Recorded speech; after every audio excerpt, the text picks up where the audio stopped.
আজ কাকে জানবো? পড়া গেছে? হ্যাঁ উনি ঘুমাচ্ছেন বোধহয়। তার পরিচয়? এখনো ঘুমাচ্ছে? পড়া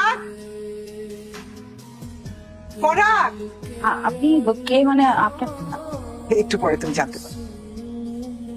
মা, কিরে এখনো ঘুমাচ্ছিল তুমি? বাইরে দাঁড়িয়ে আছো কেন? ভিতরে এসো। এসো এসো এসো। কাজল, বলতে হবে না, তার আমি দরজাটা লাগিয়ে দিয়ে আসি। আজকে থেকে এটা তোমার বাসা, ঠিক আছে? জি কেন, তোমার পছন্দ হয়নি? না, পছন্দ হয়েছে আন্টি, কিন্তু আন্টি আমাকে বলা যাবে না। কি বলে ডাকবো তাহলে? ম্যাম? আরে না, ম্যাম না, মা বলে ডাকবে। পারবে ডাকতে? কাঁদছো কেন? শোনো, লক্ষ্মী মেয়েরা কান্নাকাটি করে না, হ্যাঁ? আমার তো একটা ছেলে আছে, কিন্তু মেয়ে নেই। অনেক ইচ্ছা ছিল ছেলেটাকে বিয়ে দিয়ে ছেলের বউকে মেয়ে করে রাখবো। এটা তো আর ভাগ্যে নেই। দেখো, আল্লাহ তোমাকে পাঠিয়ে দিয়েছে। তাহলে তো ভালো হলো। আমাকে আর বিয়ে করতে হচ্ছে না আলাদা ভাবে, মানে তুমি তো একটা মেয়ে পেয়ে গেলে, তাই না? দেখ, যেটা ভালো মনে করিস।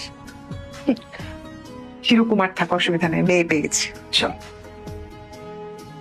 তুই কি আমার জন্য একটা কাজ করবি? কাজল না বাসা থাকতে থাকতে খুব বোর হয়ে গেছে বাবা। ওকে একটু বাড়ি থেকে ঘুরে নিয়ে আয়, মনটা ভালো হবে। আমার শরীরটা ভালো লাগছে না, আমি একটু রেস্ট করতে চাই। তুই কি যাবি?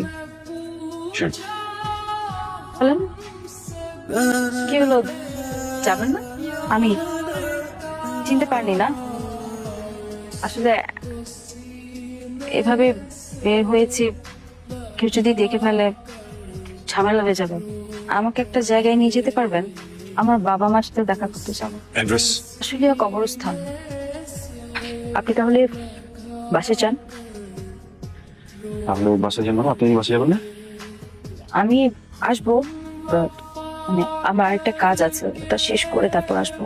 হ্যাঁ, তাহলে চলেন না, একসাথে শেষ করে বাসে যাই। না না, আপনি অনেক কষ্ট করেছেন, আপনাকে অনেক অনেক কষ্ট দিয়েছি, আর দরকার নেই।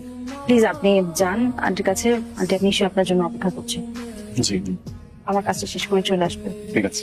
আপনি অনেক মহৎ, আমি অ্যাপ্রিসিয়েট